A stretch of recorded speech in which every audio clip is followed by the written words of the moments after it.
Ventures is here to provide that higher risk equity-based financing for scalable projects. We're focusing on tech-enabled businesses, so not tech companies, but any business that is utilizing technology to scale and grow as part of the operations, and we can discuss that afterwards as well. So yeah, let me just jump right into it because we don't have a lot of time and it's a very big topic. So this morning, there are a couple of things that I want us to start off with. And the first thing is that, well, I find that a lot of times, especially for creative industry, people think that, oh, I'm a creative and I'm not really good at business and I'm not necessarily a math person, or I just want to create and I don't want to have to think about the back end stuff. And why can't somebody do this all for me? The first thing is that, you know, all entrepreneurs are creatives, just off the bat, right? It doesn't matter if you started a new finance company, it doesn't matter if you started a wholesale or anything else, or if it is that you're doing a 100% creative project, like say a brand new film or production studio or something like that. All entrepreneurs are creatives, and so just start with that in the back of your mind, right? And then going forward from here, it's just that it is impossible for you to know everything, and it is that you're going to have to delegate certain tasks, and you're going to have to build a team. So let me just jump into that. The first three things that you need to do when starting any form of endeavor is to first know your professional gaps. What is it that you can do as part of this project, endeavor, business, etc.? You're going to need an accountant and you're going to need a lawyer, right? You cannot avoid these things. Yes, I know that they come at a cost. Thankfully, you have programs like DBJ has their voucher for technical assistance program that can provide up to $200,000 for accounting or legal services.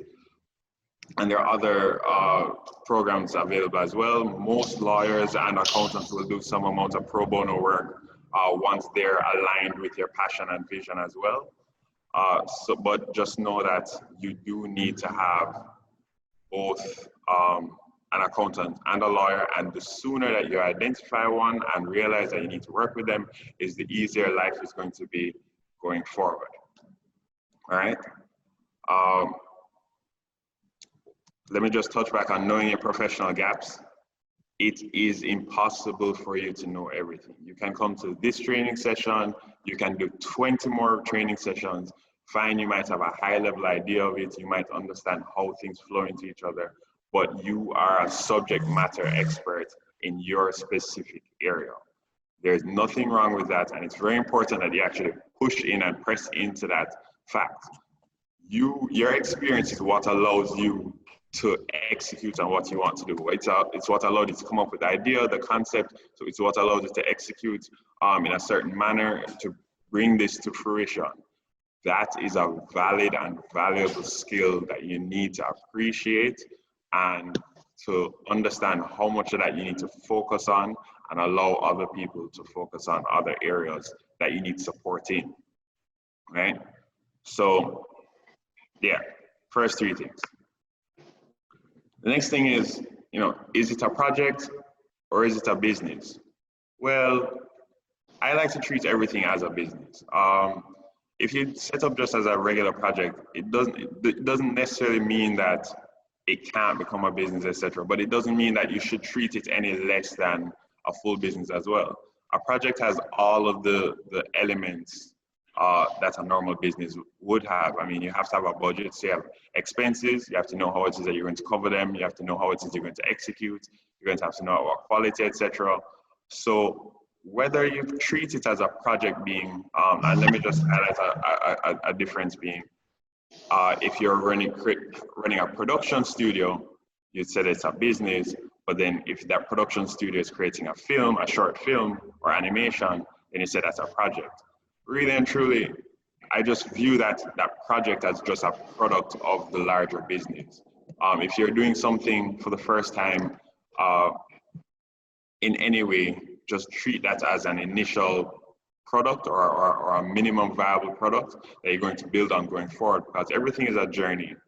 and you need to be, I mean, everything is a step in that journey, and just by identifying that, okay, this was just one small step, this is what I'm building my reputation on, this is how I'm informing my customer base that I produce this sort of work.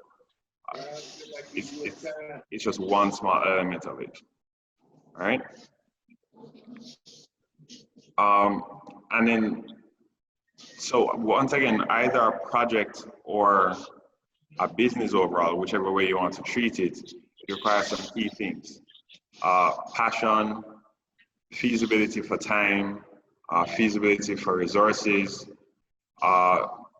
regulations and compliance, right? Are you allowed to do this? Do you need certain permits to do certain things? I mean, especially here in Jamaica, you have to think of your tax compliance and other things going forward, especially if you want to achieve certain incentives that Jamper has set up. You know, revenue management. Once again, revenue is not necessarily that somebody's paying you for your product or service. As a business, it could be that you received a grant. It could be that you're funding this from your pocket. It could be that, you know, whichever approach, you just have to know how it is that the money is coming in, and then how it is you're going to spend that money through the budget. And then the be all and end all is just execution management. Everybody here had absolutely great ideas, but if it is that you can't execute properly, then it's all for naught. I mean, an idea doesn't do anything by itself. It has to be acted upon in order to create the impact that you want to have. So why should an investor really pay attention to the fact that you have this new product, project, business? You know, what exactly is the purpose of your business? One fallacy that people always have is that investors are only investing for a cash return. That's not the case. I mean, you have what's called the impact investment industry, which is massive. I mean, trillions of US dollars available for impact investment globally, where the impact, where the primary outcome is either a socio-economic impact or to create certain solutions that nobody else is looking at, things that aren't necessarily going to return the maximum as far as a dollar return, ROI, return on investment, but more about the effect and the impact overall to a community, etc. I can use a great example being, you know, with Kingston Creative and the mural project downtown, where it is not necessarily that you're going, the investors who have donated to Kingston Creative so far, they're not necessarily going to get a monetary or financial return, but overall, you now have a more vibrant creative ecosystem. You have a better looking space downtown. The community development is incredible as well, plus, you know, the other factors. So what is the purpose that you have? Can you tell somebody what the purpose of your business or project is? The other thing is, can you manage the financial requirements? Because, hey, you could be the greatest professional in your field, and if it is that you can't manage a budget, guess what? I'm not giving you any money for it, any at all. It's because I'm not confident in the fact that you're going to be able to manage this properly, that we're going to get the impact in the long term. So I understand that you have a great purpose, but if you don't have the financial skills, or you don't have someone on your team to manage your funds, then I'm not going to be confident to provide those funds to you, right? What are some of the risks to your business or to your approach? What are some of the strengths to the business or approach? And then overall, at the end of it, what's that impact and return on investment? How do I quantify that this was a job well done? Is it that we met our revenue targets? Is it that we met our specific impact targets by, you know, completing work on time, or the net effect over a year or 2 years or however long down the line, or, you know, sharing a message publicly, etc. increasing literacy, there's so many things, so many options, but it's just you have to be able to have specific targets to say that this is what we're aiming to achieve and this is how we're going to achieve them in a specific time. So the other thing is like, what's your edge? Why do I finance you over someone else? Well, a question that I really like asking entrepreneurs is, if I had my last $1 million overall, why should I give it to you versus anyone else, right? What's the edge that you have? What is the, you know, that niche, that approach, that vibe, that energy, that draws me to invest in your project, your business over your competitors. On top of that, do your customers love your product as is right now? Is your brand reputation solid? I'm not calling any names, but I know there are a couple of businesses here in Jamaica that people think they're great successes, etc. Yeah, but your customers are always frustrated using your service. Why is that? The customers are frustrated getting the product. It's just that you have a monopoly on your industry, and so therefore people have to go to you. But really and truly what you want is to develop that brand equity where somebody absolutely loves your product, your brand, your work, etc. And so I feel more, well, any investor is going to feel more confident in investing in your project, in your business, because this, I mean, let's just think of, in the case of, say, for instance, in sporting, you have Nike now. People know that Nike is standing up for civil rights, for Black Lives Matter movement and other civil rights movements. You know that when you spend your money with Nike, your money is not just going to some executive's pocket or shareholders' pockets, but it is actually causing some amount of impact, and they're lobbying for policy, etc., and trying to create a change based on ideas and beliefs. So they generate a stronger and stronger customer base because the customers love not only their product, but what they stand for as part of their brand reputation and brand actions, right? So most of the points for the conversation today are going to be going through questions that you should be evaluating, and I'll share the slides as well afterwards, so we can send you guys, everybody who's registered, we can send you the email link afterwards for you to review it. But these are some really critical questions that you need to ask yourself before seeking any form of financing, whether debt, equity, grants, anything like that. Because I find that most times we see an opportunity pop up. Let's just say a grant opportunity from Kingston Creative. You're like, great, you know, I have this project, I really want to apply for this, but then what is it that everybody else applying for, what is your edge over those applicants?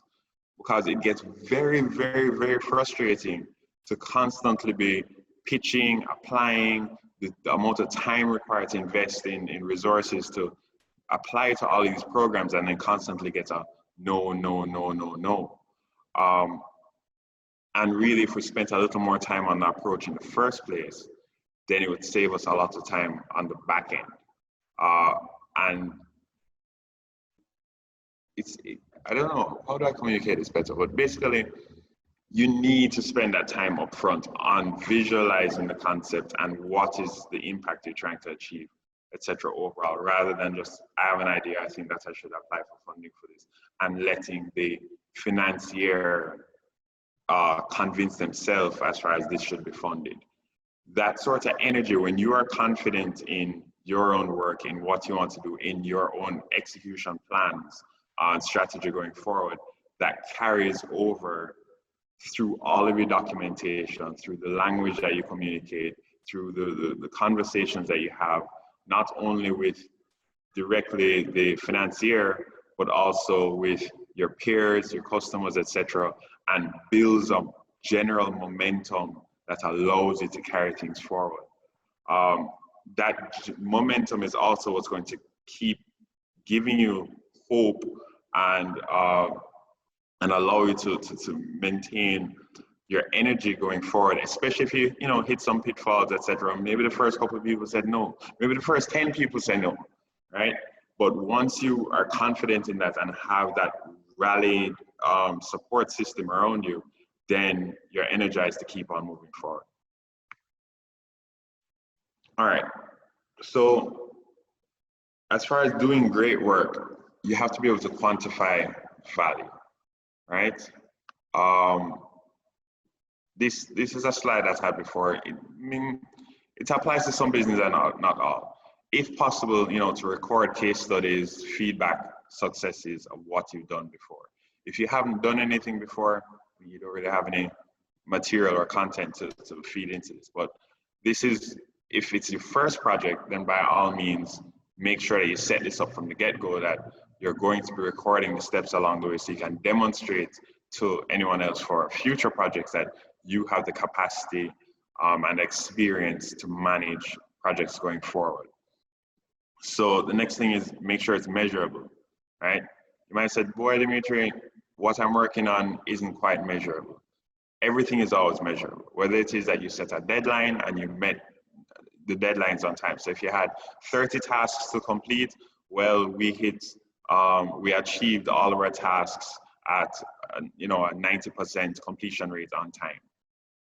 That way you can show that I don't have large project overruns, etc.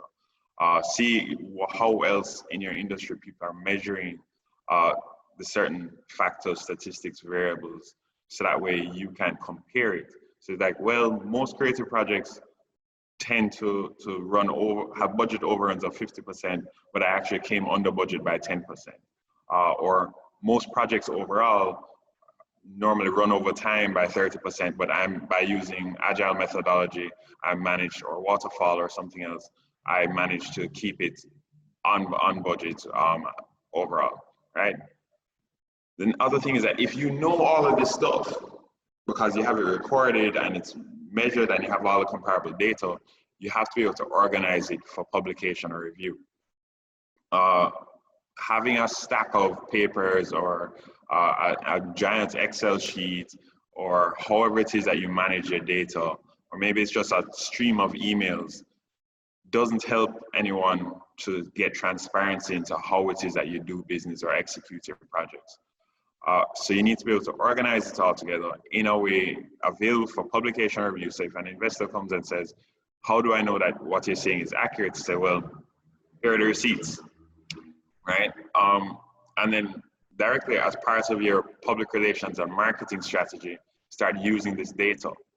Let people know that, hey, I am dependable. I exceed the impact for my projects most times, things like that. So that way it once again adds back to your brand reputation and brand equity, because especially here in the Caribbean, that is really what we do business based on. It's, oh, XYZ recommended you because they say you do really good work. And because of that person's brand reputation, then the potential client accepts your work or gives you a chance. Everything is relationship selling here in the Caribbean. So definitely maintaining your brand equity, reputation, being able to demonstrate the quality of your work, making sure that it's auditable to some extent is extremely important. Whether it is that you're looking for small project, or not even looking for financing in it all, you're just doing something for yourself, but then in future you have a large grant opportunity, or you want to turn this into a business. So you're converting once again from having a regular individual projects that you're doing over time to now structuring it in a way that this is a business where you expect to produce X amount of projects per year. You need to have the data. You just can't do without it. Notice about opportunity directly. And I really like talking about opportunity because frankly, if it's one set of people that have capitalized on opportunities, especially when you think there is none, it's Jamaicans, right? So what sort of new customer niches are available now? All right, well, before I get into here, When we're talking about opportunity, I generally don't like encouraging people to be copycats. We don't want to do the sort of thing where XYZ did this sort of project and they made a lot of money doing it, so let me just go and try that as well. That's all fine and well, but as individuals and as creatives, I think that we have more to add. And then as part of just evolution, we should be improving as things come along. So if it is that somebody did a project similar to yours before, what were the faults? How is it that we're going to improve on it? And why is it that customers should like this even more, right? Some of the opportunity questions that we don't often ask are there any new customer niches? So if you consider something like a horror film, horror films typically are, very gory, thriller-like, etc. But then, I don't know, maybe based on what's coming up with Gen Z, millennials, etc., maybe it is that you can then change that. So, because what is actually very scary to this generation might not be gory anymore, because frankly, the ratings have changed so much in the film industry over the years. And now, I just think of Black Mirror, where most Black Mirror episodes aren't actually gory any at all, no, but just very dystopian and very shocking at the same time. For those of you that don't know, Black Mirror is a sci-fi series on Netflix that it's like futuristic dystopia and absolutely terrifying when you think of how real and actual it is in today's age, or how possible it is. So are there any brand new customer niches that you can address? Maybe it is that it's a similar project or product or business type, but addressing a new customer niche that's going to generate more value. Is it that there are new channels to deliver content? So 15 years ago, you wouldn't have, social media was brand new, and MySpace was the thing, and then it was Facebook was the thing. And, eventually we had, Vine was up and coming at one point, and et cetera, et cetera. And now we have like TikTok. What channels are constantly coming up where you can modify your content, modify your product, modify your marketing or sales strategy to utilize these new channels and capture new customer niches, existing customer niches, just generally increase the efficiency overall? Are there opportunities to update content? Let's just think of Marvel. Marvel has made billions and billions of dollars by just moving their content from comic books to movies. And then when you think of like a Disney has made billions of dollars recreating their own films. What opportunities do you have to update the content that you have? If you have existing content, can you then target that to a new customer niche? Can you use a new channel to deliver that content, right? What maybe it is that you just need to change the formatting of that content itself. So instead of the traditional landscape mode, now you have it in portrait mode so that it's easier to watch on mobile devices, things like that, because trends are changing. And then also, what new business models do you have for your products or services? Once again, if we think of like television industry, where you had advertising, 15-second slots, 20-second, 30-second slots in between commercials. But then suddenly people went to YouTube, and then YouTube was doing this, syndicated ads.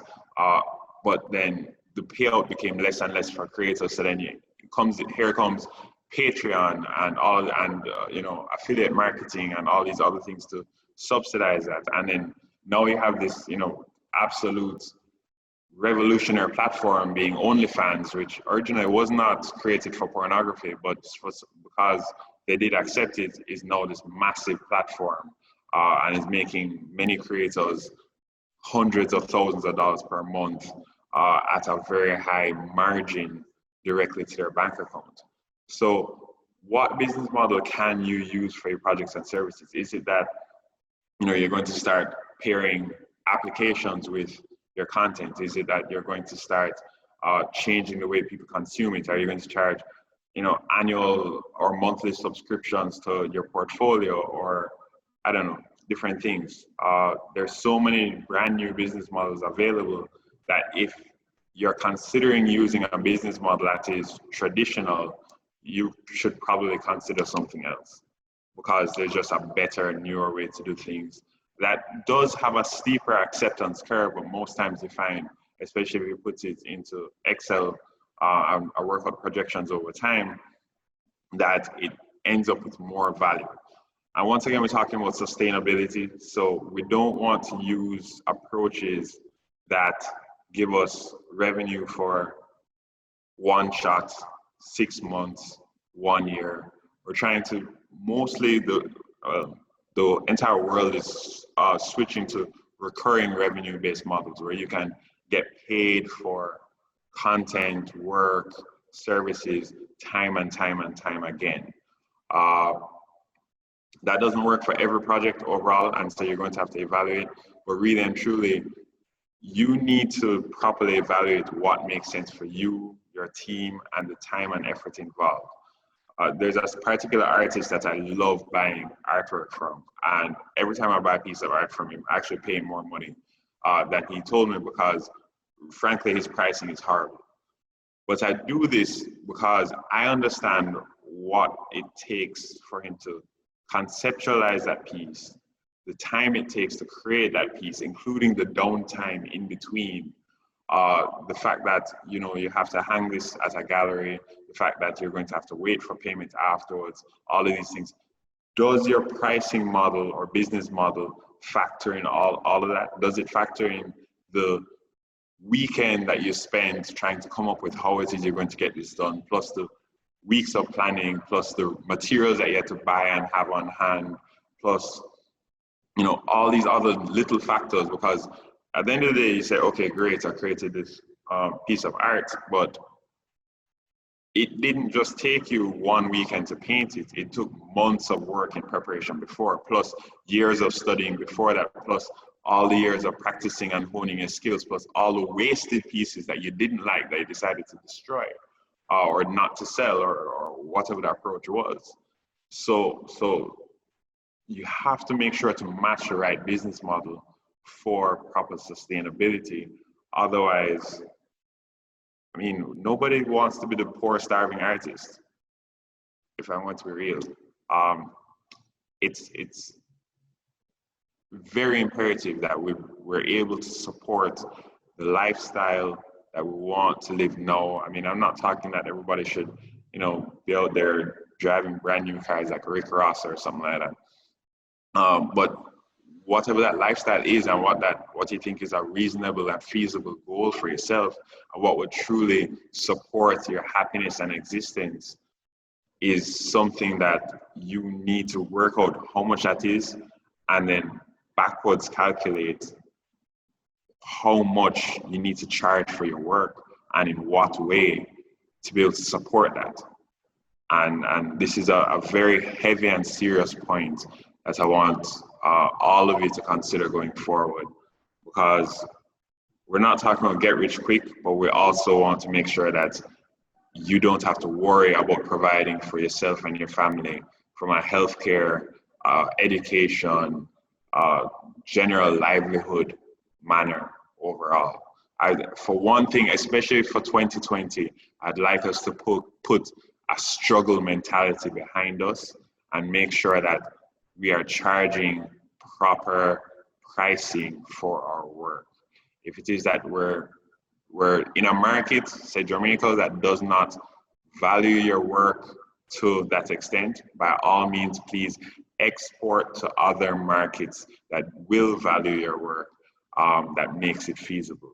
We're stuck on an island. Well, we live on an island, but we're not stuck on the island.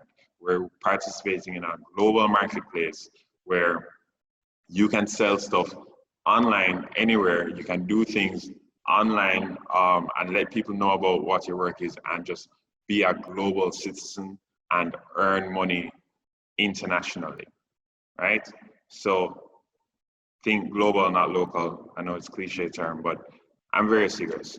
We need to stop the struggle mentality. especially for creative projects, because our creative projects are highly valuable, highly scalable. I actually think that we have more potential from our regional creative industry versus when you compare it to like the tech industry. Because guess what? If I create an app right now, I'm not necessarily even going to make any money if I get 1 million downloads, but I can promise you, if you created a new music video and you got 1 million views, you're going to get some cash in bank, right? On top of that, of course, all of the additional revenue opportunities affiliated with that. And that's just music in particular, but there are tons and tons of other things that apply as part of that. So new business models. One moment, Dmitri, before you continue. Just a note, we have a question and a comment. So one person was saying that this was gashoods. At the same time, when you price at what you truly want, people may say your prices are too high. And he's also asking, he or she, how do we find the customers? All right. So if a customer is saying that your pricing is too high, it's either one or two things. One, you've marked it up too much and it generally is too high. So if all customers say that it's too high, then the market is not willing to pay that value any at all. And you might have to bring down your costs. At the same time, but normally you have customer niches. So if that particular customer says it's too high, that's too high for them as an individual or their bracket as a customer, whatever that demographic is. I don't know if it's based on their awareness, their education, their income, different factors. So either you're going to find a customer niche that can afford that, or B, another thing you can do is actually scale back. So if you have found a customer niche that does like work like this, but say can't afford it. So let's just think of if you're a photographer, or actually what industry is this person in? Sorry, can you just unmute and tell me so I can make a proper example?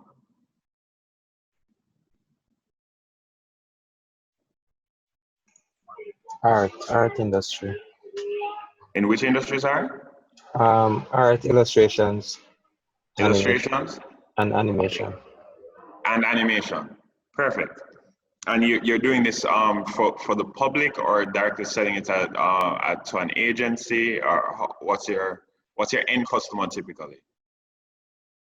Let's say individual customers, not for a company.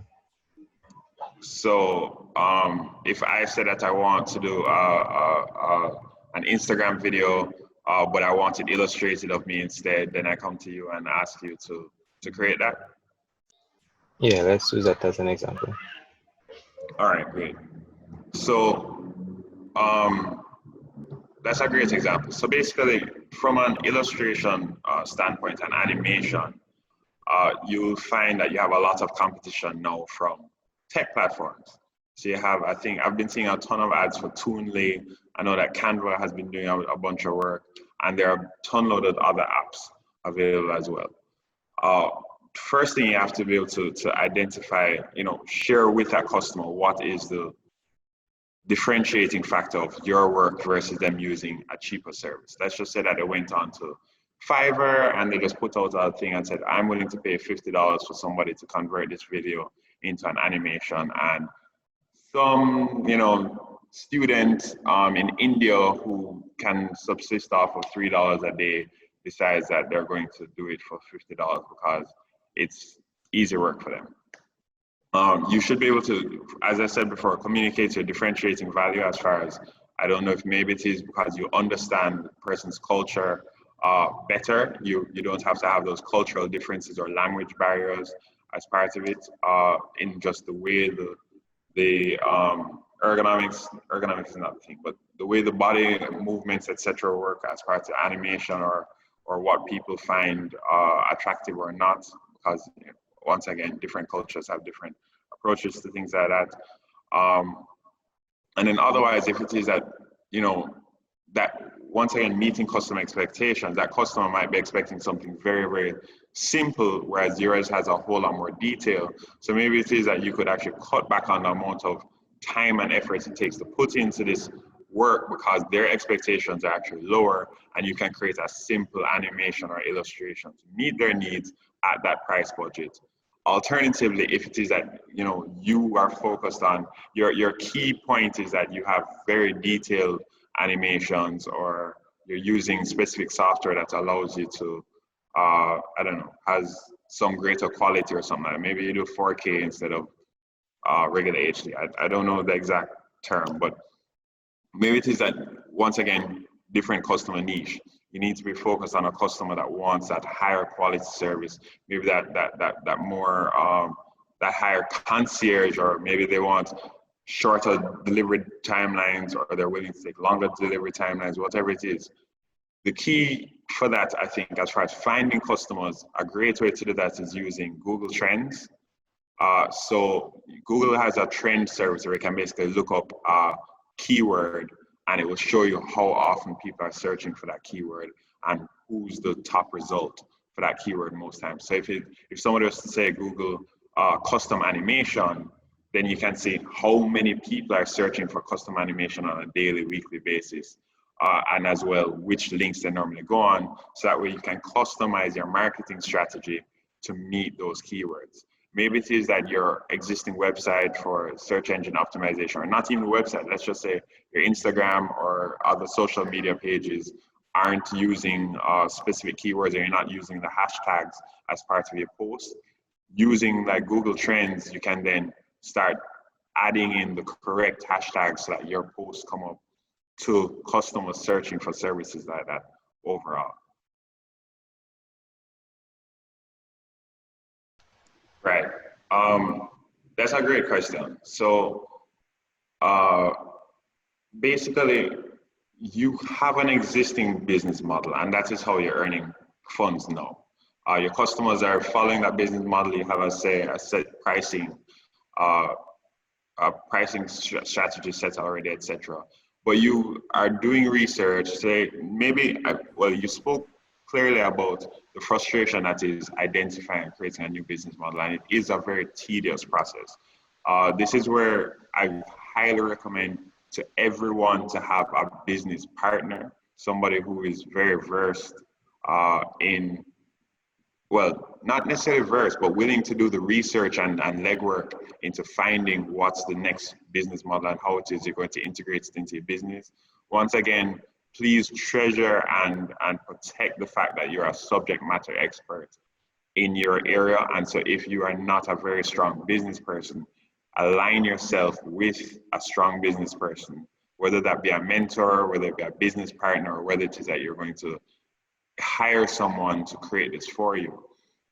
But work with them to come up with a new model, so that way it's less frustrating for you and you don't get that burnout. Now, after you've identified this new business model, then what you want to do is to identify a plan to transition to that business model. This could be done in different ways. Either one, that you're going to continue using your existing brand and you notify your customers that, hey, we're changing the way that we're doing business as part of our evolution. As of 6 months from now, or 3 months from now, or next month, or whatever the period is, we're going to be transitioning to this. Please let us know, collect feedback, what the concerns are, if it's going to affect your business relationship, etc. Maybe you have to do some negotiations and allow some clients a longer term, or keep them on the old model because that's what's feasible for them. But at least, for new customers coming on, you're going to be using the new business model. Now, on the flip side, what you can also do is create a separate brand. So there are quite a few luxury brands that, well, let me not even go as far as the luxury brands. Look at a Toyota or a Lexus. Same vehicle, different trim, different price ranges, right? So what you can do is, as you transition to the new business model, you either decide that this is going to be a more premium market product, or even the same quality, but you're just targeting it in different areas. Because let's just say you're offering services within the Caribbean region now, and then you want to use a new business model and offer that to a North American or European or Asian market. then by all means do that, and do that with a new brand. You could, depending on how you set up your online presence, you could even do it with the same brand. So you use, I don't want to get into the technicalities of it, but basically it's like IP filtering, where based on the location of the device that is accessing the website, it shows a certain pricing. So if you're visiting from Jamaica, you get the tried and true pricing model, but if you're visiting from North America, then you get the North American prices on the website. And so, and that's in alignment with whatever the new business model is. So that way it makes it easier to transition for different markets while still keeping that core customer base. So those are the three options. Transition over time, create a new brand using the new business model and offer those services, but basically use all the same backend services, or use differentiated pricing based on the target market. On that point, let me just add in that, this is where the internet is a fantastic place. And I will admit some bias, because I have been developing a great network online for years and years now. However, this is something that you can relatively quickly build up as well. So whether it is that you're going to use social media, like I find that great conversations happen on Twitter all the time regarding a specific point. So if it is, say, your niche area, you want to start discussing that on Twitter and getting input. Search for discussions like that using hashtags on Twitter to see what other people have been discussing. Participate in the conversation, build a relationship with other people who are experts, so that way, you can learn from them as well and contribute your expertise to that process as well. So there's balance, right? On top of that, so particular towards like hiring and finding resources, I recently used LinkedIn to try to find a new employee. Now, outside of that, what happens is that when you share, say, an article, post, etc., about what it is that you're doing, you tend to attract a lot more connections from other people who are interested in that area and want to discuss it. So over the past 2-3 months, I have about 5 people that I actually now have monthly calls with about venture capital, because they're in the finance world. They want to learn about venture capital, but there's not enough people. And so what we're just doing is just touching base with each other on a regular basis to learn more from each other and share what it is that we've learned. So building out your own professional network online is going to be a key way to finding, more business people that have the expertise, or if not, more importantly, finding somebody who has the interest and passion to develop the expertise, because that person is going to put in more hours than anyone else to try and find what's new and contribute, because they want to build their experience in that industry as well. So case in point, I really and truly, if you can communicate what it is that you want, etc., we're pushing out hundreds of like MBAs and students who have business degrees every single year, who are going to work in call centers, etc. Why not share the passion with them, allow them to, align themselves and contribute as part of it, and of course cut them in on the revenue, on deal, everything going forward. Maybe it is that in future you can offer them a job. If not, maybe it is you can have like some form of whatever it is that you're going to create the balance going forward. In all things, it should be equitable, and I'm not promoting the exploitation of interns or especially unpaid interns, etc.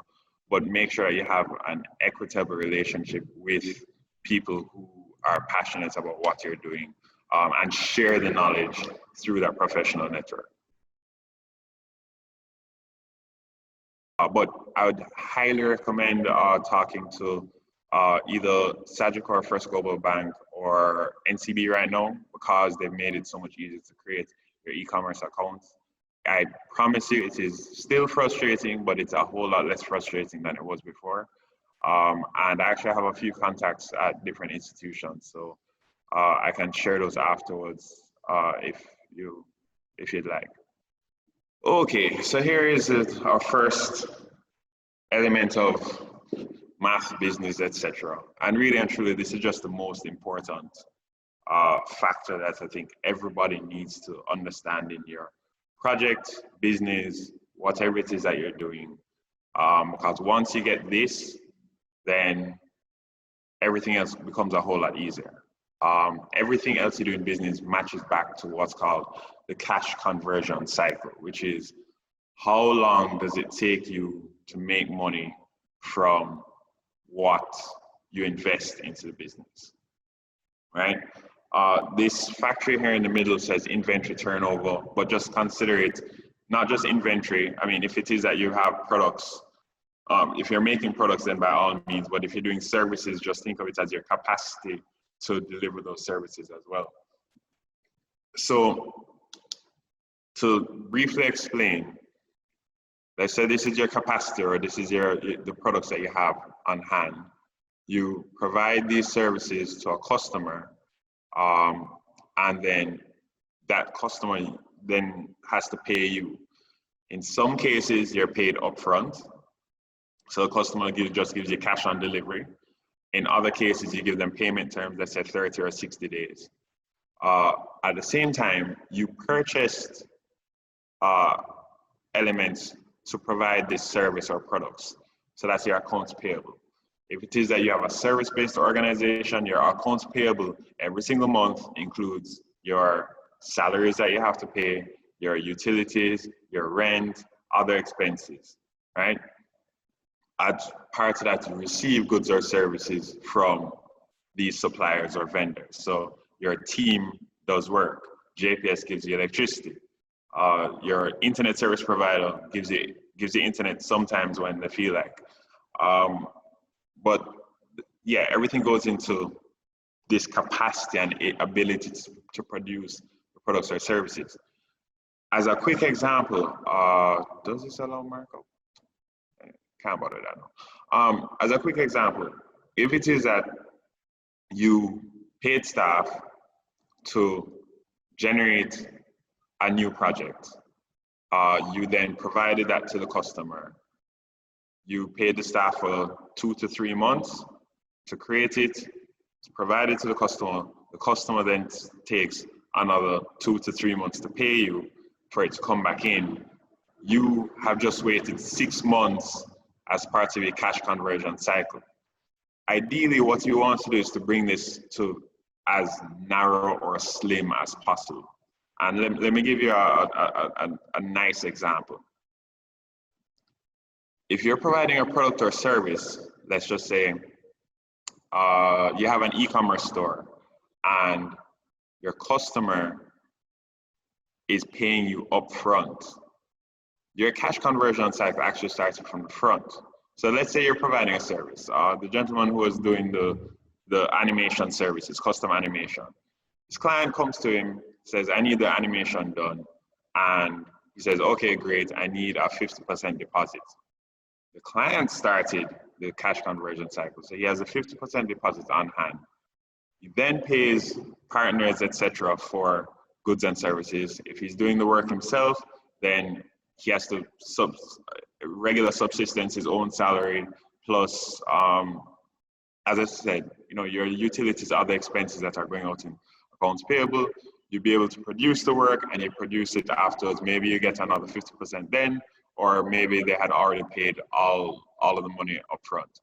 That at that point would have been very well, depending on how long it took him to produce the work, that would be the majority of the delay in the cash conversion cycle. But the benefit is that he got cash up front. This is why, asking for deposits is such a great thing from a cash flow perspective, because you have cash on hand to pay your vendors, etc. And if you do things right, the amount of deposit that you'd have collected would have covered all of your expenses. So everything left on the road to collect is then profit. That's an ideal scenario. It's very hard to achieve, but yeah. On the other hand, if it is that, you had, let me use another example. Let's just say you produce you need to produce some products. Your vendor, supplier A, gives you all the raw materials upfront and gives you a 60-day credit term.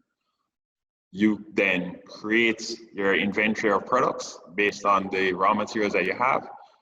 You sell it, you get cash on delivery. So it took you a week to sell it. You get cash on delivery. They're not due to get paid yet, but you have, so you took a week to produce products, it took you a week to sell it, so 2 weeks is gone. That's 14 days of the 60 days, and you have cash on hand now, but you don't have to pay them yet. That's a negative cash conversion cycle. That's actually really great, because that means you have cash, vendor doesn't have cash yet, customer is satisfied, and you can then use that to either maybe produce more inventory upfront to try to flip that money as fast as possible before you have to pay them, or maybe you just put it down one side, safekeeping, and you don't have to wake up in a cold sweat in the middle of the night because you wonder, oh geez, this invoice is due this Friday, do I have enough money? Trust me, I know how that goes. So paying attention to the different elements, and when you guys get this, the link at the bottom tells you how to calculate and work this out, and you can even print out this sheet and just add on the days to work out how long your cash conversion cycle is. But this is the key to sustainability, making sure you have cash on hand at all times, and preferably while keeping both ends satisfied, that you've satisfied the customer and that you've paid your vendors, right? Once again, you want to bring the cycle down to as low as possible, if not negative, meaning that for every dollar you spend, you are getting it back within a couple of days. Some people, I mean, normally, so when you compare it to like a larger organization, so as a small business, the cycle should be shorter. Larger businesses tend to have long cycles. So for instance, I forget what the ratio was for Grace Kennedy, but for Grace Kennedy, it's over a month.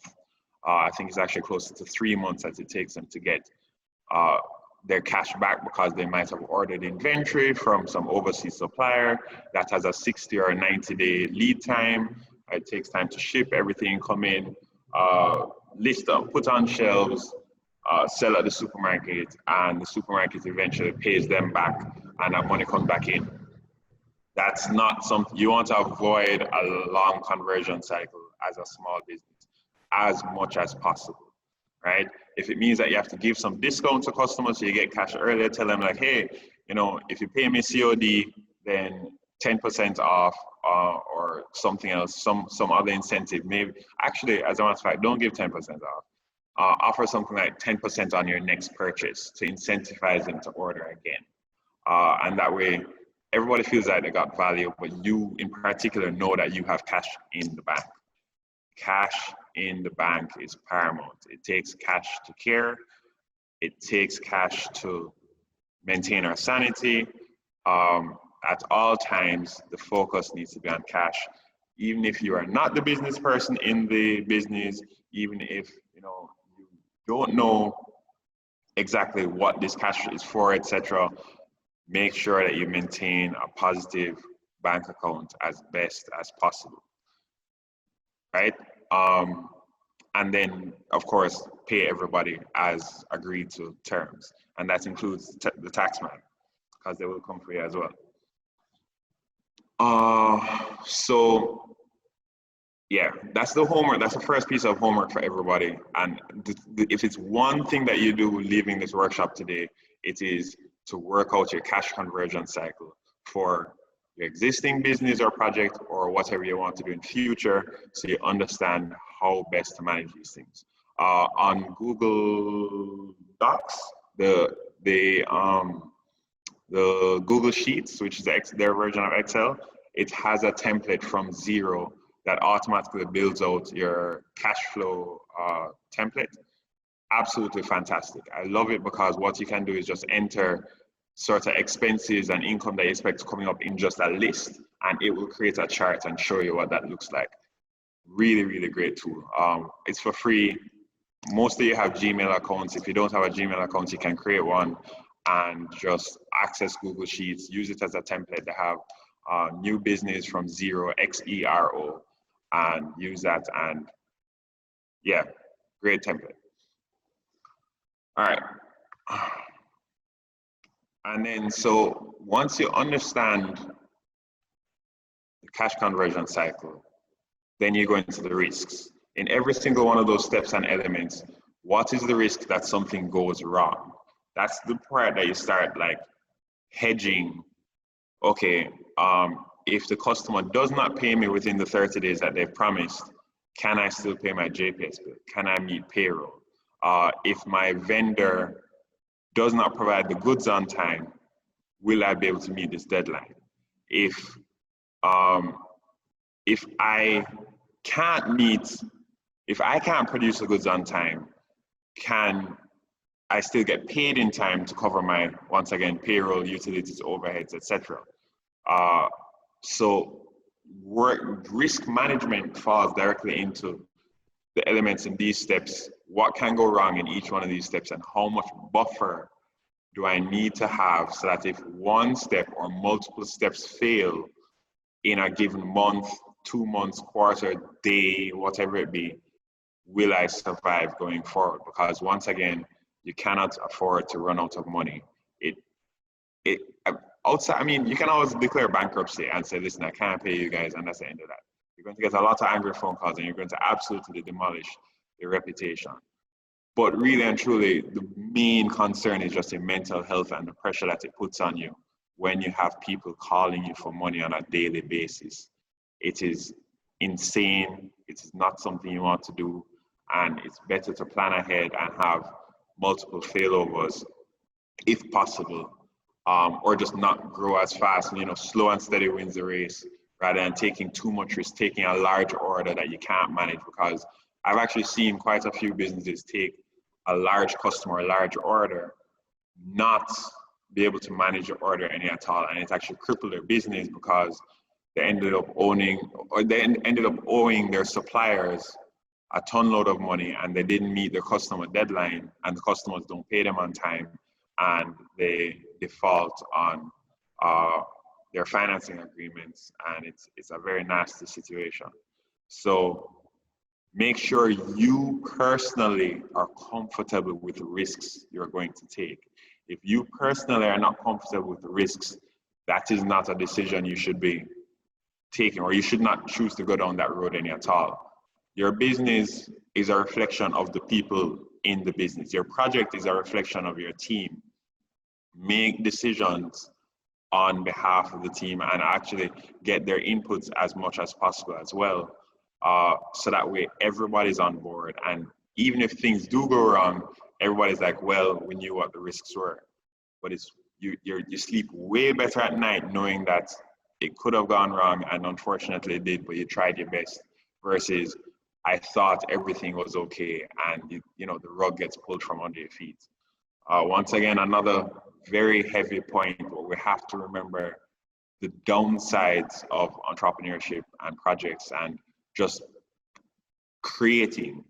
Failure is a real downside and something that we need to embrace and encourage as well, because you know, there's the, who was it, Mario Andretti, I think, was like, you know, if you haven't crashed, then you weren't going fast enough. Sometimes you might look back in time and say, boy, you know, if I did that little extra thing, that little extra, that maybe I'd have been a little more successful, etc. Manage it. We're not telling everybody to go and do this extreme thing and run the business off your credit card and etc. No, take small incremental risks as necessary, and move forward and do what you are okay with for your own peace of mind. Because at the end of the day, nobody's coming to visit you at the asylum. So manage your mental health, what you're willing to take on, and so that you are confident and okay with what is happening. All right? And don't let anybody else come and tell you that, oh, you're not doing enough for this or that or the other. Follow your passion, your heart, and what you think is really possible. Yeah. Okay, more math. So what we want to get into is a little on the financial strengths and opportunities. Once again, maybe not the thing that you want to focus on directly, but these are the questions you should be working with your team to identify, once again, why your project should be funded over others or just be funded any at all. You know, what your profit margin is like. Is it above industry average? So for instance, you could be doing a project and you're going to end up making 1% of the net revenue. Did that really make sense? Yes, no? Is it that that's what your industry does? Is that what projects like yours generally create? Maybe if it is that if you're doing a portfolio of projects in the case of like a production studio or something like that, is it that you just know that I expect 30% of my projects to be a success and cover the cost of the other 70%? Who's doing that management to understand what the risks are on that side? Do you normally generate consistent free cash flow? This is a very, very critical question.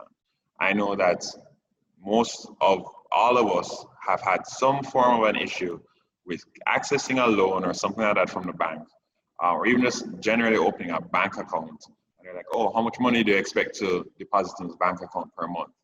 And then suddenly you get one, not even a large contract, but you get a payment out of the blue, and oh, the bank has frozen your account because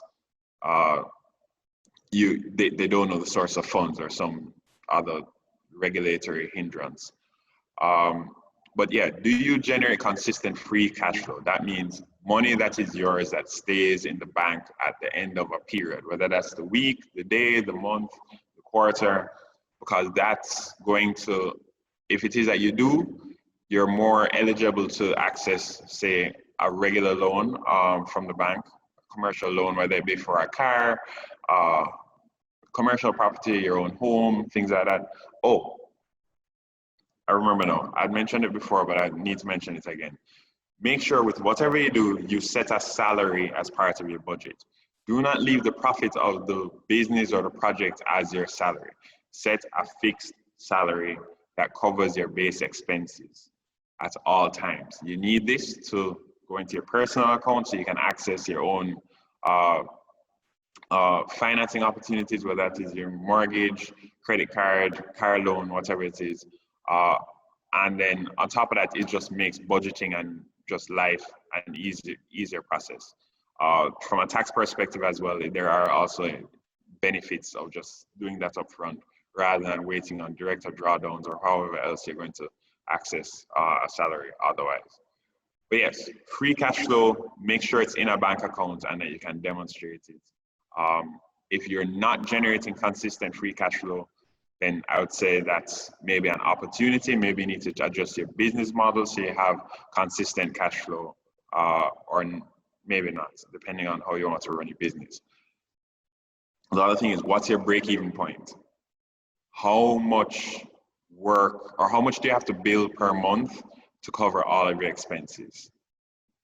I hope that you guys know what that figure is. And if you don't know what the figure is, immediately calculate that today. So you know, I need to invoice X amount per day, X amount per week, or X amount per month to cover expenses. Whatever those expenses are. Those expenses need to include your salary though. What efficiencies can you increase? So inventory turnover ratio, that's a fancy way of saying how quickly you sell the products or services that you have.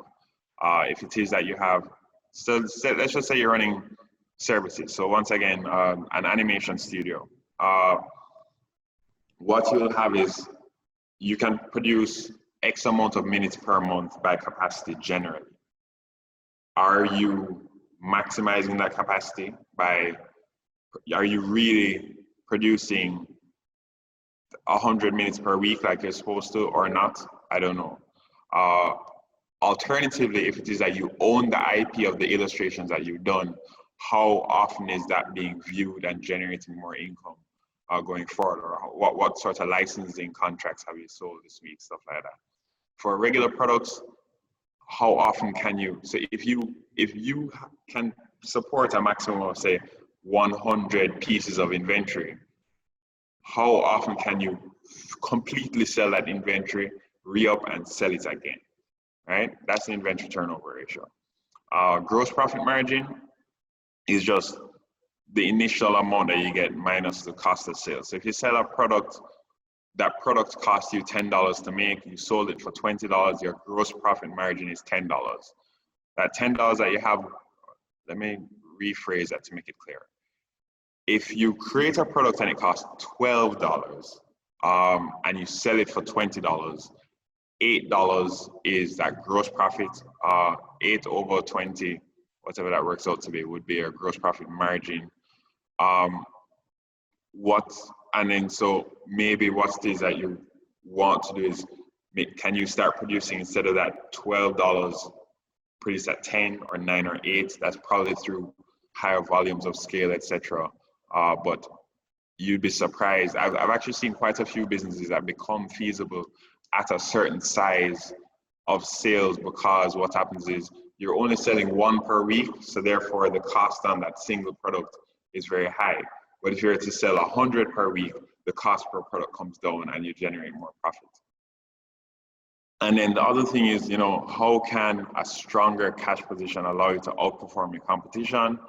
I like using the example of, perfect example. I remember this wholesale down in Westmoreland that I used to work for, a company that sold sodas. And so we used to separate the country, Cornwall, Middlesex, and Surrey. And Cornwall, we would sell 5 container loads of soda there, or allocate 5 container loads of soda there per month. And what one wholesaler there did was to figure out that, no matter what, this region can only get 5 containers because of our capacity to produce. So therefore, I'm going to purchase all 5 containers up front. From a business standpoint, on our side, we didn't care, because that just meant that we got everything sold one go, didn't have to put in a whole lot of sales efforts, etc. But on his side, what that meant is that the rest of his competition could not access the product at a low price, because he then resold it to them. So their margins automatically went up. But his pricing being low as a wholesale, selling the soda at a lower price, then attracted more customers, because people would come in for the cheaper prices for the soda and then end up buying other things like your cheese treats or abundant cheese or something to go with it, which made him additional margin. So when you think of a street with 5 wholesales on it, very much like you might have downtown here, when one person has something for $5 cheaper for the product, and they have an exclusive hold on the product, then the rest of it gave them an additional edge over the competition, because even if their competition sold a soda, they're buying it from them. So in similar ways, think of scenarios that knowing your competition, and if you have some more cash, can you go for it? If you are doing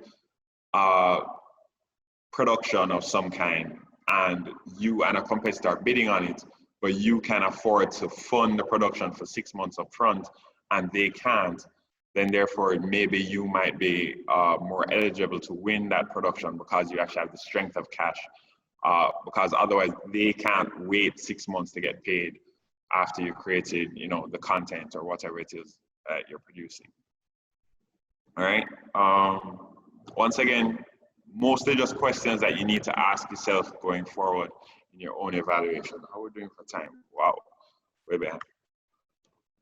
All right, so as far as assessing your overall financing needs, you need to understand your growth strategy. If it is that you're not planning on growing but just want to keep things as is, then this would be your operating strategy or business strategy, right? You need to have projections, no matter whether it's you're operating as is or plan to grow or anything like that. You need to project expenses, income, etc. you expect to come further down the line. The other factor is to calculate what's called a cash flow trough. That's basically how deep in the red you would go if, based on your projections as is. So you say, I'm going to take on X amount more work, I'm going to make X amount more money, but it's also going to cost me. I need to invest in new computers, or I need to invest in new equipment, or I need to hire new people, right? XYZ. They don't always align. You have to hire somebody, and then 3 months down the line, you start getting the value of that new hire. Who covered that expense for the 3 months while they're being onboarded, brought up to speed, you're winning the new business, etc. going forward? That's a cash flow trough. That's a negative amount that needs to be filled. Then we're going to go into, you know, what sort of capital expenditure is contributing to the trough. I'm about to define that. Basically, capital expenditure and operating expenditure. CapEx is equipment that you're purchasing. It would be if you purchase some form of asset, any at all, right? Operating expenditure is you know, salaries, utilities, other things that you need to operate on a daily basis, but aren't fixed assets. And then after you've looked at all of these things, then please just, you know, imbibe in whatever manner of coping mechanism you have, because this is it tends to be a very stressful thing to look at all of this and realize what the gaps are. And I mean, once again, you have to protect your mental health and go from there. But these are the steps to basically assessing your financing needs. So this way, you know what the gaps are, you know what the true place is, the true status of your project that's coming up, your business as is now, whatever it is going forward that you're evaluating.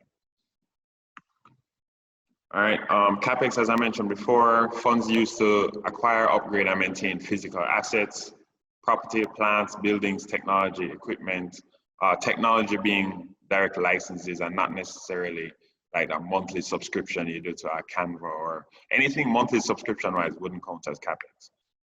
Operating expenditure, you cover rent, some equipment, inventory costs, equipment rentals, stuff like that.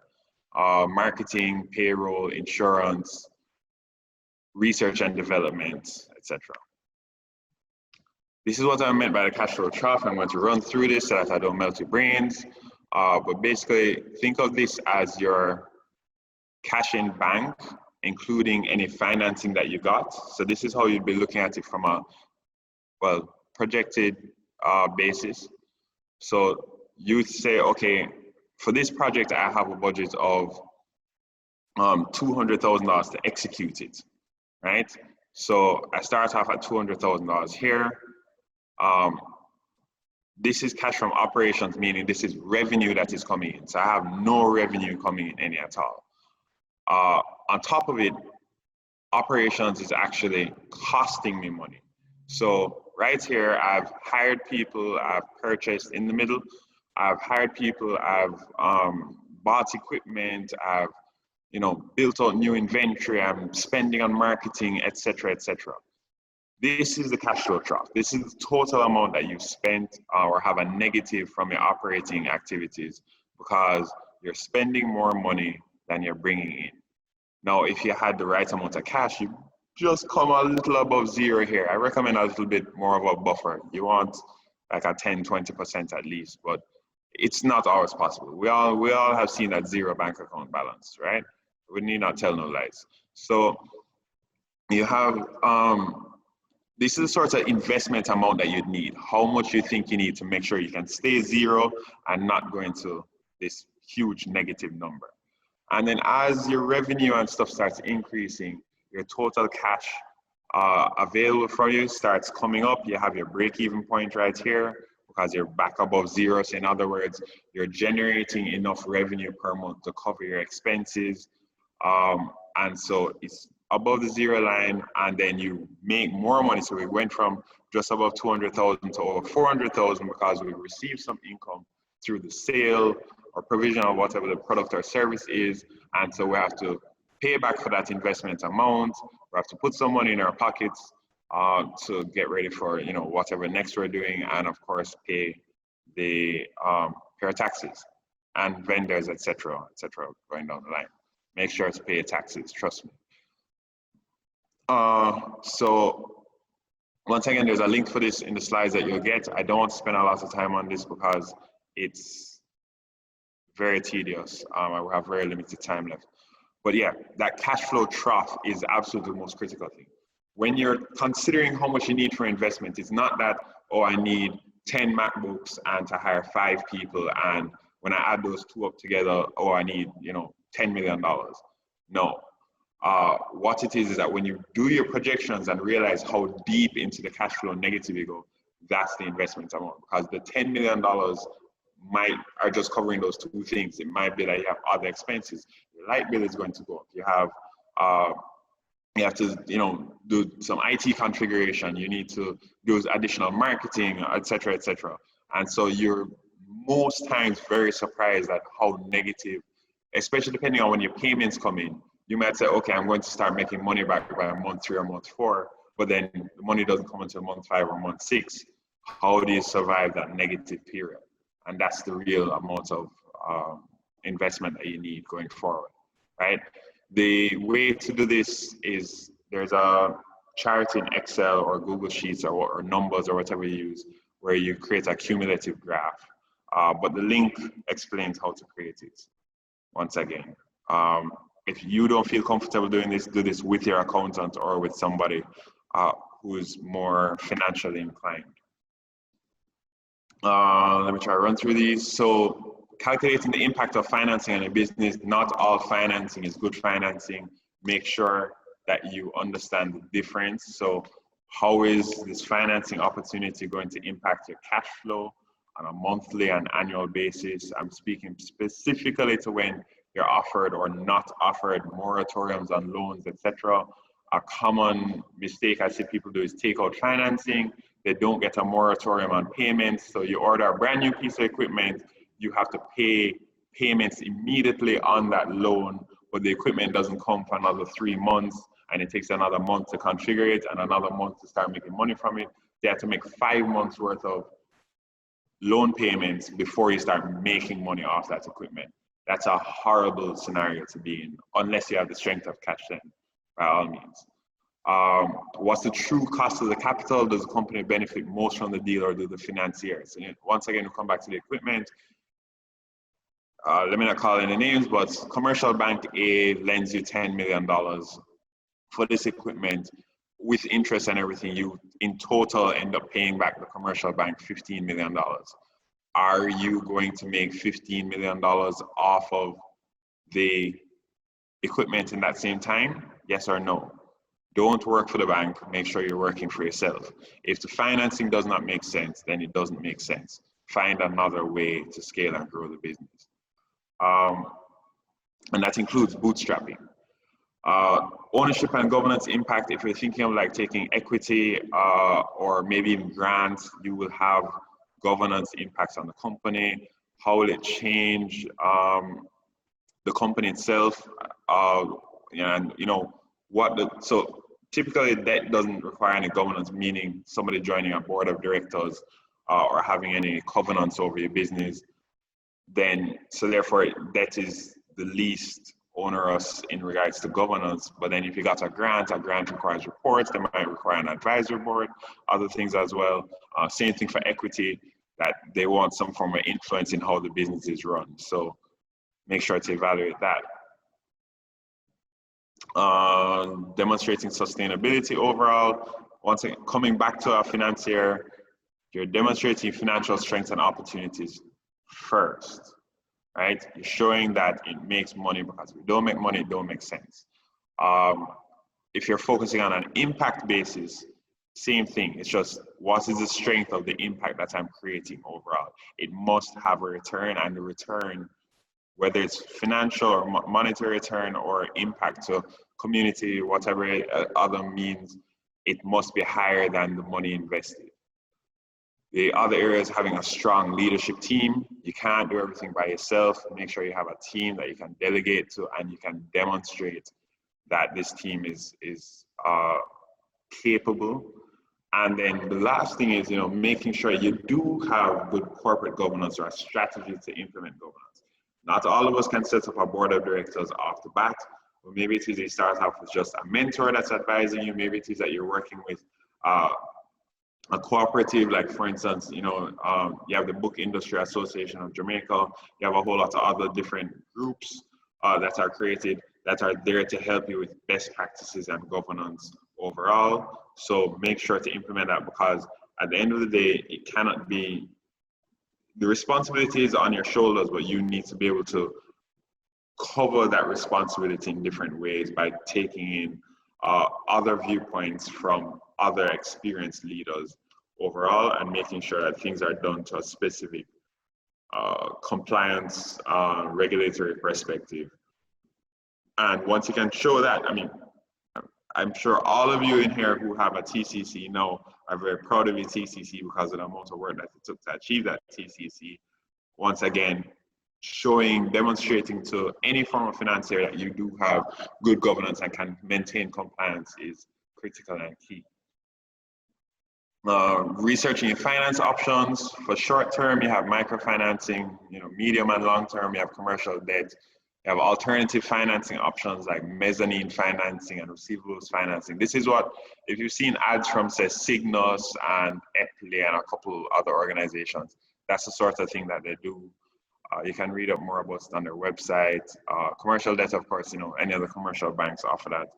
You have private equity. This is the sort of work that like a Proven, a Mayberry, NCB Cap Markets does, where they will either they invest in your company and get shares in exchange for that value. This is privately, so this is separate and apart from public equity, which is your stock exchange, where somebody listed on the stock exchange and anyone can then go and buy shares into the company. That's public equity. And venture capital is actually a form of private equity, but it's higher risk. So normally private equity goes into more mature companies. Venture capital tends to deal with high growth and also high risk investments. So you'll find that at seed stage and growth stage companies take on venture capital where it's too risky for regular debt or private equity, but has a high upside. And so venture capital comes in to take on that risk and support that growth going forward. And finding the right financier, once again, you don't just take a check from anybody willing to offer it.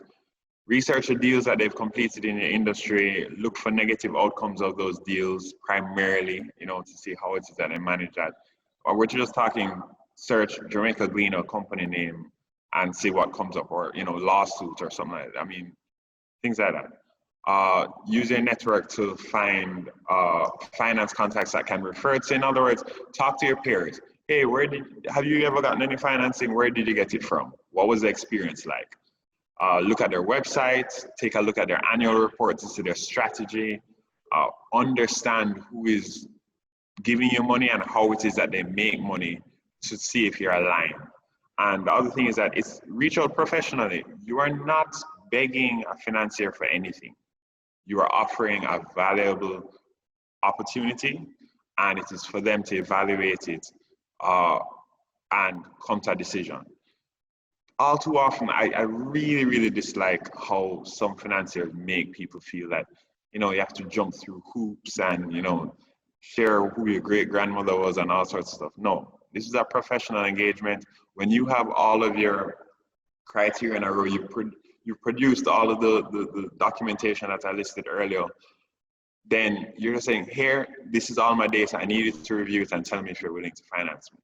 End of story, right? They actually need to invest in you more than you need them. So just remember that as well. They have the funds from millions of people sitting down on and need to provide some form of return.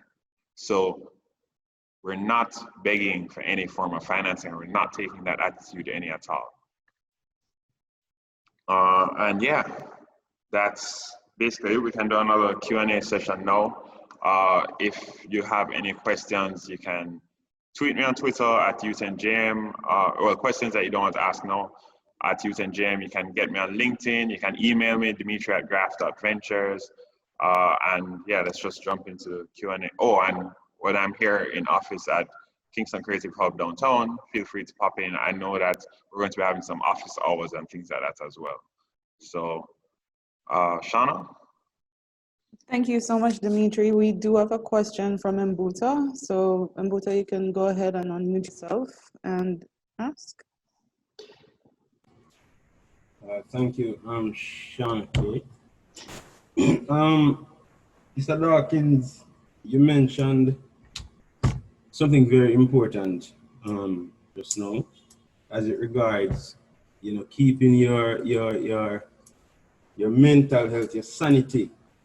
As an entrepreneur and assessing the positions that you put yourself into, especially when you seek financing, that is very important. I just want to, it's very important, especially for a creative entrepreneur. If you need, for example, equipment, you really have to be, you really have to be strategic in how you go about getting financing for equipment. Because you might just put yourself in a position where you cannot meet the requirements of the financier, after you acquire the equipment. So that's just a very important point, that it's really not a nice place to be. I've made that error. It's not a nice place to be, to having to tend to creative work and be stressed out by loan officers, etc. So Exactly. that's just something I really appreciate that you mentioned, during the presentation. No problem. I mean, yeah, as you said, it's just a very critical point. And if we don't have the mental clarity and focus to focus on our actual work, then our overall quality or the value drops, quality of our work falls off, and stress just overtakes us. So the being able to maintain that as best as possible and knowing how to manage it is absolutely critical. And I'd say even more critical than running the business as is, because at the end of the day, the business is a business, but you have to protect your own life, and that's how it is that you operate. I know a couple of people who have in their 40s just heart attack and dead, just stress. That's it. It's way too risky overall. I have another question. How would you as a creative entrepreneur find that a financier is, here I find it different when I venture into Kingston. For example, in a conference, I find that just interacting with representatives from financial institutions that engage creatives in that type of space, the attitude is a lot different as opposed to approaching a financial institution like a walk-in scenario, for example. Walking into a commercial bank as a creative entrepreneur.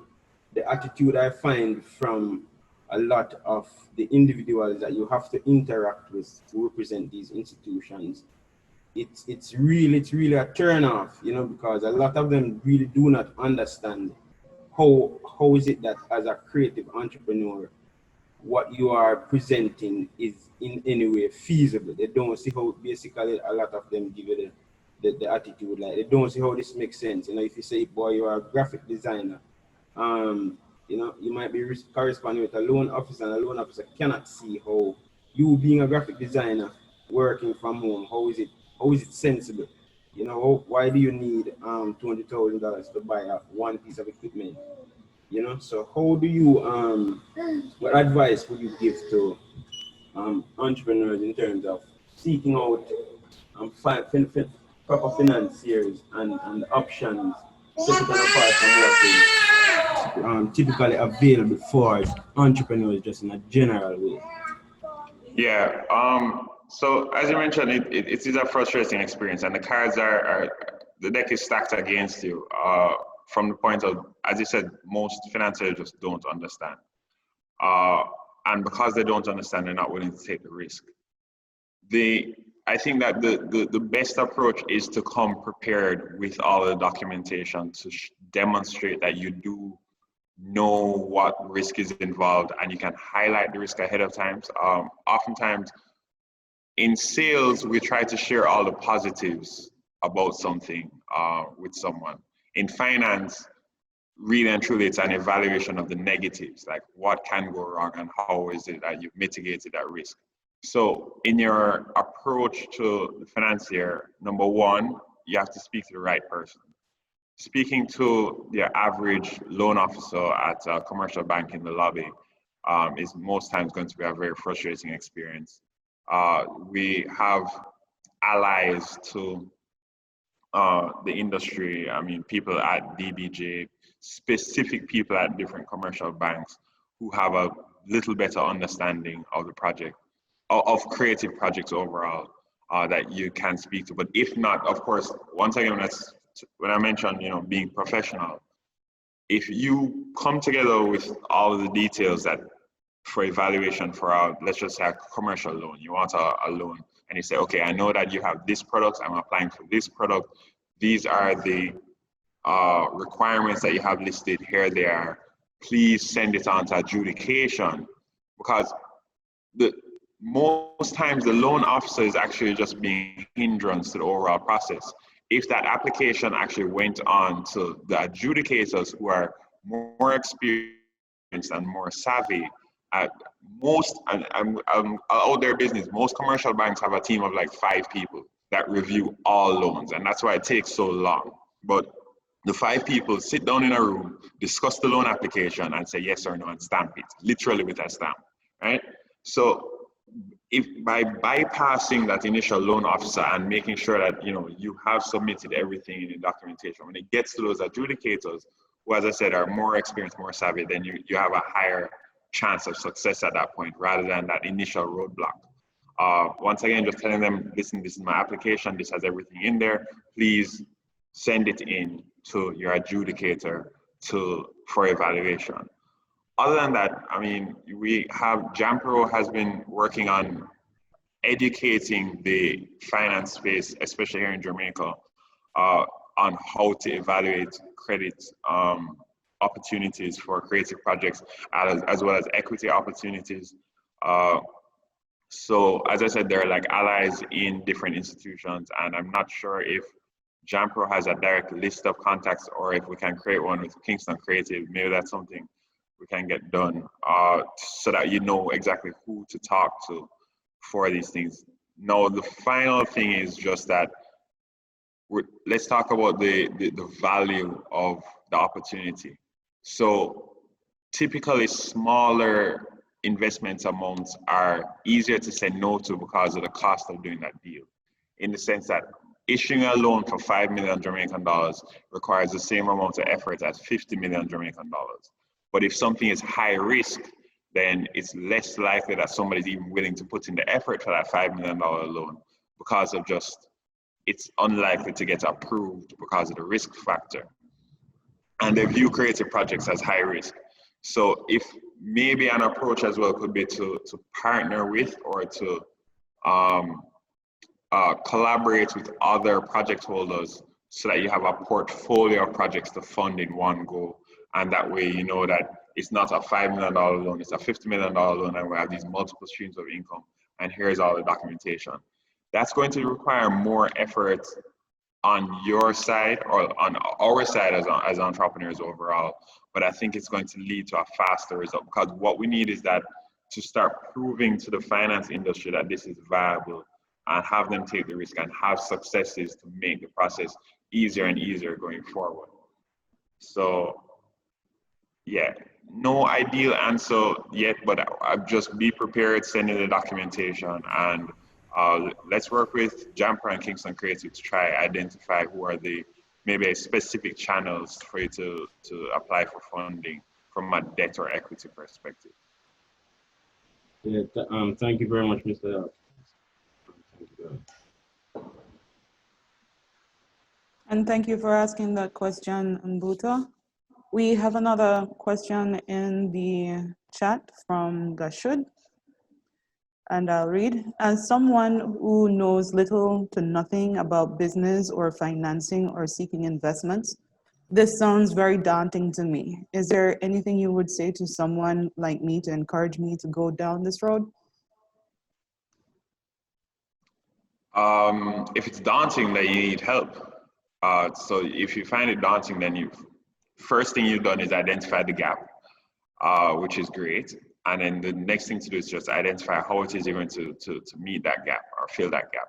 So once again, I recommend that you find someone who is inclined towards finance or business in general to discuss these things with, whether it be through a mentorship program, or actually some more training through participating with an incubator or accelerator program. So There are different programs, including Kingston Creative has their own accelerator program coming up to ease you into it. And then otherwise, collaborate with people to get it done, because that's the only way, right? But you don't have to take on everything all at once. You don't have to become an expert. You just need a general understanding and to then collaborate with the right people that you trust and have proper agreements with as far as how your approach is, legally binding agreements. Going back to the first slide, knowing your gaps, having an accountant, having a lawyer, right? So, yeah, I think earlier I'd also spoken about building out that professional network. You'd be really surprised at just how much help there is available online. LinkedIn, Twitter, those are my two go-tos. Twitter above LinkedIn by far, because I find it's a whole lot more natural, and you can just jump into conversations, ask questions, and get a bunch of responses from really smart and educated people with a lot of experience who are willing to work as part of a community to create impact. So as a matter of fact, there's a thread that I created on Twitter yesterday. If you guys look on my profile, twitter.com/U10JM, that has a bunch of people responding as far as ways that they want to help promote Jamaica, and a bunch of people that were talking about improving entrepreneurship and education, etc., and helping small businesses. And these guys are accountants, there are other finance professionals, etc. So read through, see who looks aligned, and just have initial conversations and see how it is that they're planning on helping entrepreneurs with these challenges going forward.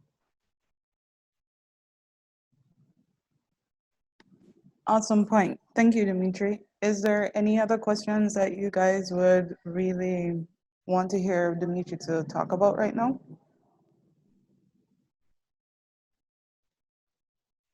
And while you decide on that, we are getting some thank you and big ups from persons in chat. So from Shannon Clark, she says, great info, Dmitri. And let me see who else.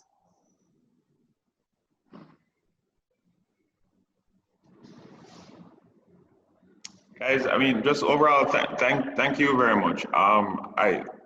To be frank, this is a small part of what I need to do as part of my giving back to the community, and directly as a result of our local entrepreneurship ecosystem. I remember, I don't know, was that 7-8 years ago, doing my first startup weekend, where we had to come up with a startup idea and actually create the business between Friday and Sunday and pitch it. I've had all sorts of conversations with local entrepreneurs, international, etc. And I promise you, the only way we're going to develop is collaboration and discussion and transparency in our operations between each other, so that we can all learn and improve the way that we do business going forward. So as you guys learn here now, I hope that as you learn new things, you will share with the community as well. It doesn't have to necessarily be a workshop, but you can make a blog post, you can make a Twitter thread, you can do different things, and just as long as we're all contributing and sharing information, especially because of the niche challenges we experience regionally, that is how we're going to help overcome them and make sure that we have readily accessible information for everybody in future coming forward and understanding the steps and processes and how they can leapfrog even what we've been doing to achieve success at a faster rate. Thanks again, Dmitri. To answer your question, Bayina, the accelerator program, we do not have a date as yet, but we will keep our Kingston Creative community in the know via our social media platform and emails. And Shauna, we do have a date. I believe it's October 4th, but we will send you more information as it goes along. So as Shauna said, please definitely keep an eye out on social media. Any more questions, Shauna, that you wanted to address, or any more comments from the chat? We do have Mbutu who has his hand up. If it is by accident, you can lower it. If not, please unmute your mic. No, I have a question. I was just waiting. Okay, go ahead. Mr. Dawkins, you mentioned earlier in the presentation that you need to identify if your undertaking is a project or a business. And you also mentioned in one of the slides that you have to ensure that it is a sustainable venture based on a few things like passion and resources, revenue and budget, etc. Do you find that you might undertake a project, and in order for it to become a sustainable venture, you have to undertake starting a business to accommodate the project? Yeah, that's something I see. A perfect example is animation, where you might want to create an animated film, but you end up creating an animation studio to be able to produce that film. So because you need a lot more different resources, etc. And so especially even to cover cash flow, while creating that film, you end up doing some ads, you end up doing some work for other studios, etc. going forward. So you're creating, the business is there to create the film, but the business is in the business of animation, and that film is just a project being created or a product being created by that studio. Thank you.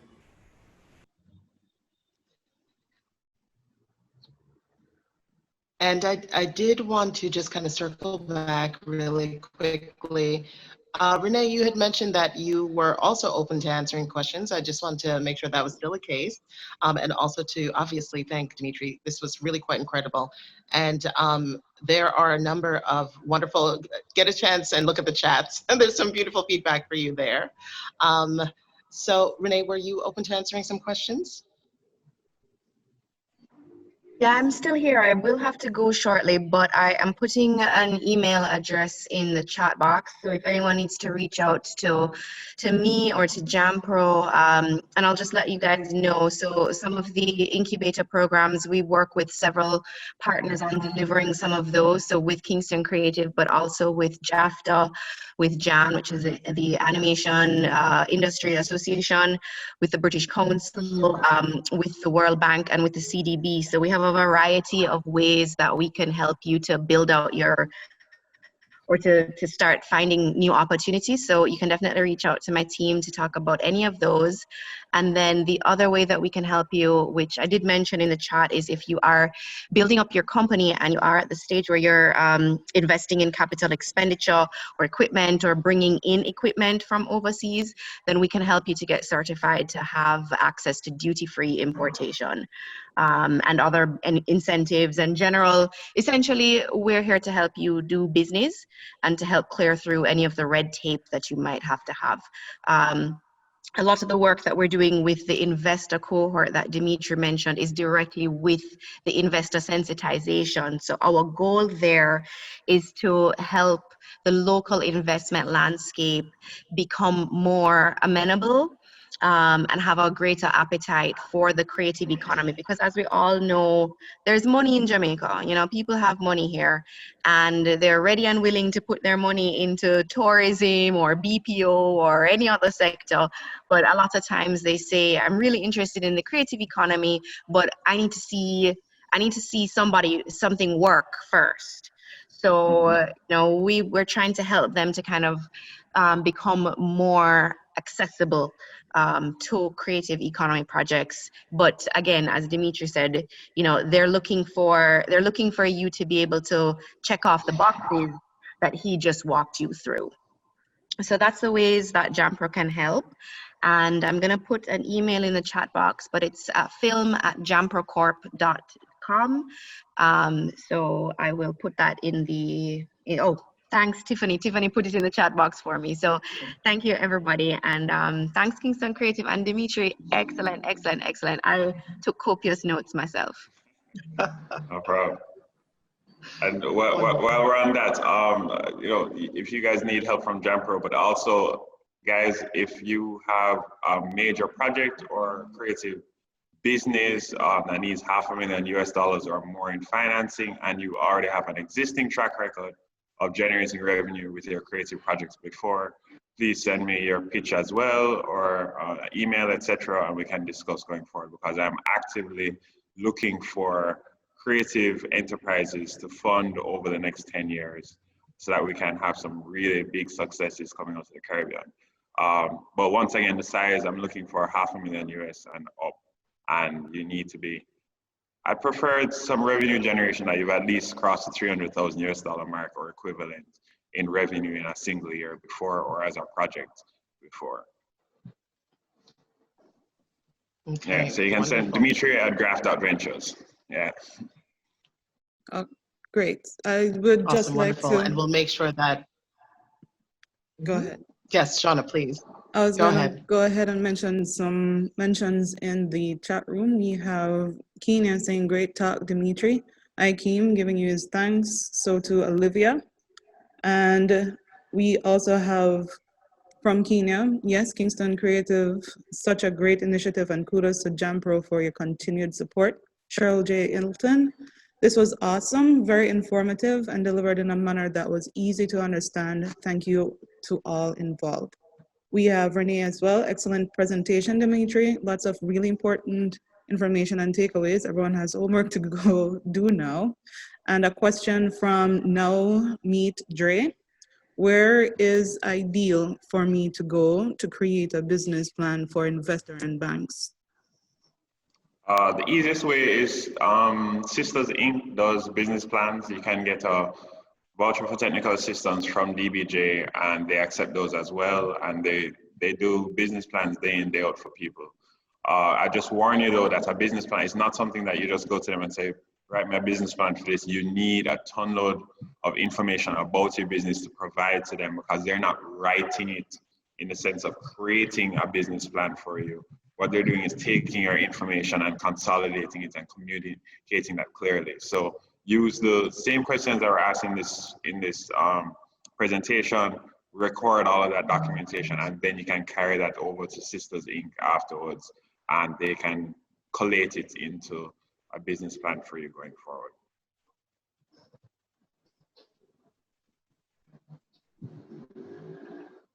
And Shauna, I think I saw a real quick question pop up about having Dmitri again. And luckily, yes, we will have Dmitri again. He's conducting a second workshop about pitching your creative project. And that will be same time in a month. So October 3rd at 10 o'clock, we'll send you the registration link. This is the second workshop and second part of our series, which will conclude into a B2B pitch session with Jampro in November. And more information will come as we go along, but look out for the link. We'll send that shortly to prepare for the next workshop on October 3rd. Any more questions, Shauna?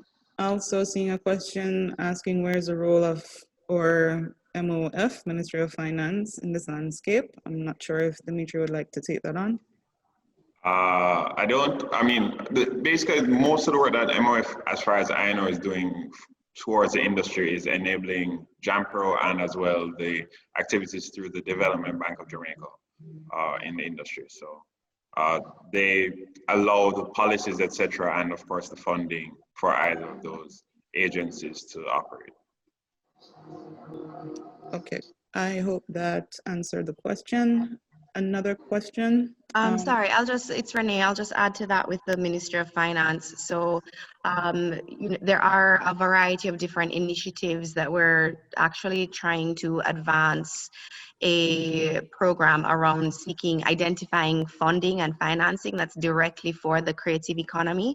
So that's something that we are working with the Ministry of Finance on advancing. It's not approved as yet, so it's not quite ready, but it is something that's in the pipeline. Awesome. And to answer Glenn Henry, the question, the Kingston Creative Hub allows for businesses to use it as their registered location. We do have a business address membership where you can register with us and gain a business address so that you can use it to help get a corporate official business looking type address and register your own business with. So you can send the email. I did drop the link to that email address and I'll forward you the information.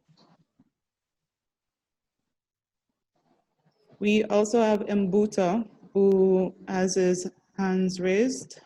I'll go ahead and allow him to ask his question. Thank you again, Sean K. Mr. Dawkins, I just like to personally thank you, and I think I speak on behalf of everyone that is present here today. This was a true learning experience. There's so much that you delivered in the 2 hours. It's amazing. There's so much that I learned, and so much research and homework that I have to do now. You mentioned in regards to the question the person asked about creating a business plan. You mentioned Sisters Inc. Is there a connection for this entity? I don't remember the website right now, but I can share it with Shauna K and we can send it out afterwards with the slides as well. Please do. And I also like to suggest to all the creators to share your connection, because I do find a few of those that have been sent out to be very interesting in regards to your project. You might be able to collaborate with creative that is here. So on the matter of networking, I think that would be really awesome. Yeah, great suggestion. Okay. So I do want to make sure. So let me, I think that's it for the questions. But Shauna, can interrupt me if that's not correct. But I did want to just take time again to thank Dmitri. Thank you so much for taking time and sharing so much of your knowledge. It really was a pleasure to have you here this morning. I do want to take time also just to, if people want to introduce themselves and network. I think that this would be a great opportunity just to see who's doing what. And we could definitely leave the line open for everyone to kind of connect.